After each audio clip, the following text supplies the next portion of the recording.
નમસ્કાર દર્શક મિત્રો, કલમ સંઘર્ષ ન્યૂઝમાં હું મેઘા અગ્રવાલ આપનું સ્વાગત કરું છું।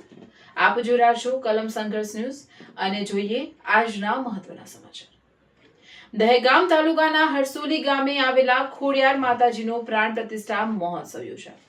હરસોલી ગામે ખોડિયાર માતાજીનો પ્રાણ પ્રતિષ્ઠા મહોત્સવ ખૂબ જ રંગેચંગે ઉજવાઈ ગયો। સમગ્ર ગ્રામજનો ભેગા મળીને ભોળાનાથ મંદિરથી મુખ્ય માર્ગે થઈને જીવાજીની મુવાડી મુખ્ય માર્ગ સુધી ડીજે સાઉન્ડ સાથે વાજતે ગાજતે વરઘોડો કાઢવામાં આવ્યો હતો। આ વરઘોડામાં યુવાનો, યુવતીઓ, મહિલાઓ, નાના બાળકો મોટી સંખ્યામાં ખૂબ જ ભાવપૂર્વક અને શ્રદ્ધાથી જોડાયા હતા અને આવા ભક્તિમય માહોલમાં આ કાર્યક્રમ યોજાતા સવારથી વરસાદ ચાલુ હતો, પરંતુ જ્યારે વરઘોડો નીકળ્યો ત્યારે વરસાદ બંધ થઈ જવા પામ્યો। તેટલી માતાજીની કૃપા સાક્ષાત જોવા મળી અને સમગ્ર ગામમાં એકતા જોવા મળી અને સૌ પ્રસાદી લઈને જમીને આ કાર્યક્રમ સંપન્ન થયો। દહેગામ તાલુકાના હરસોલી ગામે ખોડિયાર માતાનો પ્રાણ પ્રતિષ્ઠા મહોત્સવ યોજાઈ ગયો। પ્રતિનિધિ અગરસિંહ ચૌહાણ, હરસોલી, દહેગામ, જિલ્લો ગાંધીનગર।